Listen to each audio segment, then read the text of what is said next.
Good morning, everyone. Today we'll be going over part 2 of our 3-part video series on our cattle feeding operation. On a normal year, we would only have 2 parts. It would be the home place where Kendall lives and my mom and dad's house. But this year we actually have some cattle at a neighboring feedlot that we're taking care of for a year or two for a guy who bought a farm and is going to move here in a couple years. So this is kind of a temporary setup for us, but I still thought we could do some videos over it since we're over there working. And so that's where I'm heading right now, and you'll kind of get to see how we load feed there and feed the cattle.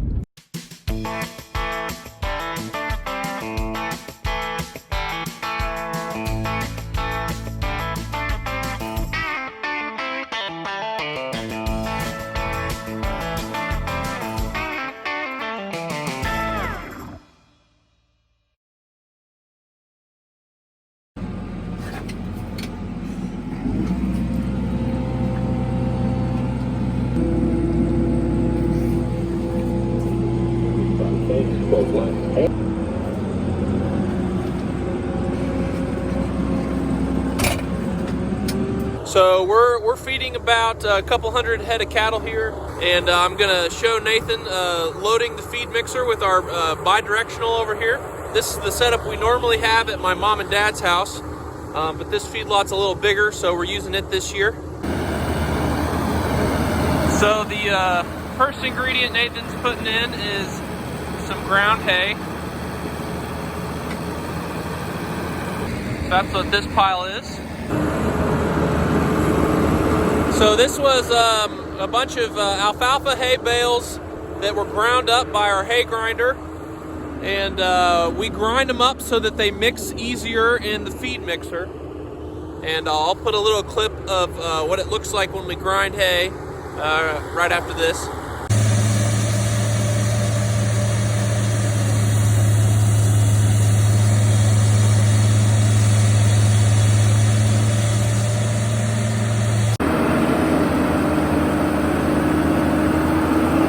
Now this next ingredient is distillers, or DDGs. That's a byproduct of ethanol.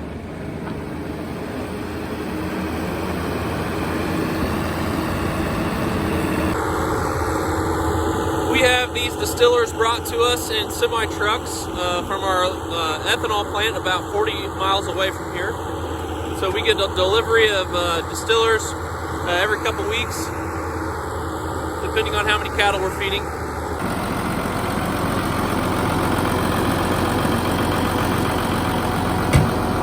All right, so what's in this first trailer? This is rolled corn. Rolled corn. And then that's our mineral protein.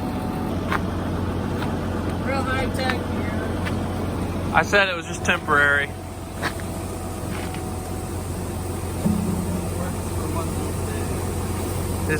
Is there screenings in there too? Yeah. That's why it's so dusty. Yeah, It's rolled corn and grain screenings. it's eventually starting.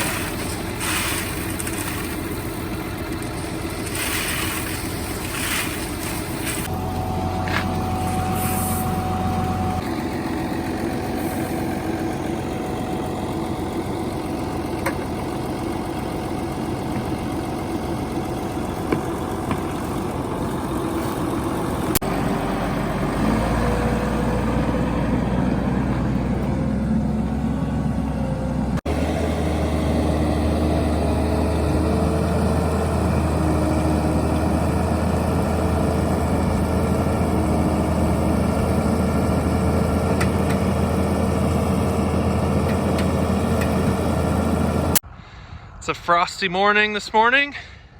All right, so we had our ground hay here, and then our corn and screenings and our mineral, and then the final ingredient is corn silage.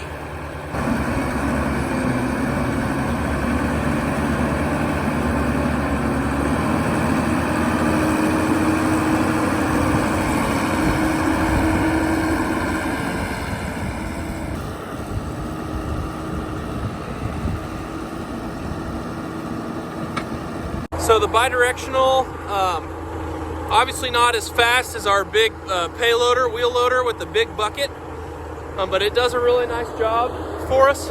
We like that it can oscillate as far as loading goes and cleaning pins, different things like that. And then if you notice from our videos, we put the swathers on it in the summer. So it's a pretty versatile tractor for us.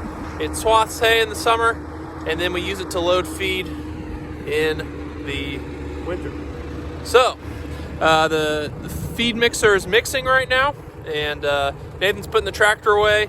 The reason I'm just walking around filming and not doing any work is because these are Nathan's chores, and I just came to film them. But I'm actually going to start doing these chores, so he's been just showing me kind of everything he's been doing. Part of this is me learning what I'm going to be doing over here, chores wise, and part of it's I'm filming Nathan doing chores for you guys. So we just switched this tractor onto the feed mixer just recently because it's been doing some work over in my house. But we like it on the feed mixer. It's a good feed tractor. We took the duals off. You saw that in the last video. How do you like the M7 as a feed tractor? It's been working pretty good. Yeah. Yep. All right. Well, let's go watch you feed. I don't have to climb all the way into the cab to turn on the PTO. Oh, you can turn on the PTO from right there. That's kind of nice.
Go eat, your food's here. That's right, I can talk to cattle.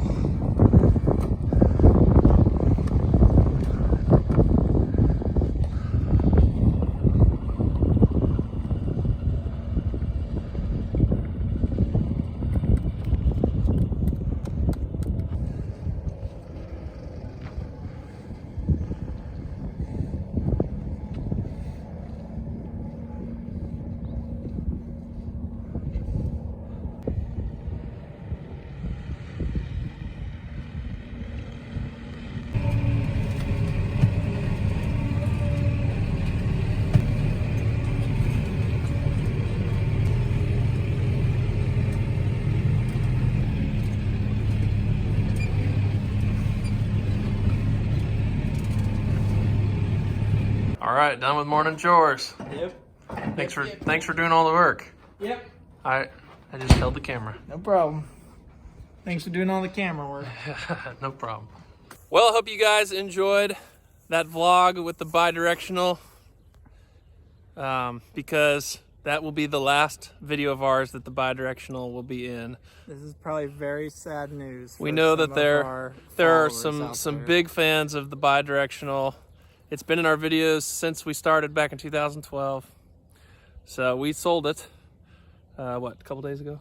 And so it'll be leaving our farm tomorrow probably. Yeah, it's been a really good machine for us, and it's still a good machine, and it's going to a great new home where they're not taking the back swather, but they are taking the front swather to do some waterways and things.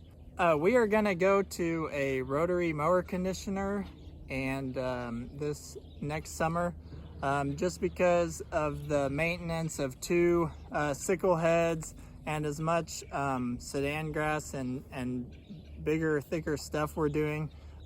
We thought our uncle has his self-propelled rotary swather, and we've been impressed with it. So we are planning on having a pull type one, and then if we have any real big job, we'll probably get his help still as well. So since we have those options, and we use our loader tractors all the time, and then just be able to hook onto a swather, it just started to make more sense to do that. And so we decided to part ways with the good old bi-directional, but we will miss it. We will. We've had people ask us questions about our equipment over the years, and the bi-directional is no different. Some people are like, why do you have this thing? Or why don't you get something else? And then some people will probably, when we sell it, say, how could you ever get rid of this? It's so cool. But it boils down to, every farm has its needs and has to make decisions based on those needs. And those needs change from year to year as a farm grows or changes. And so we weighed our options, and this is the route we're going. And it is a little sad, but we're excited about the future as well. All right, take one last look at it before it's gone tomorrow. And for all of you Parks and Rec fans out there, you can sing this with us. Bi-Directional. I miss you and your functionality. Nothing rhymes with directional.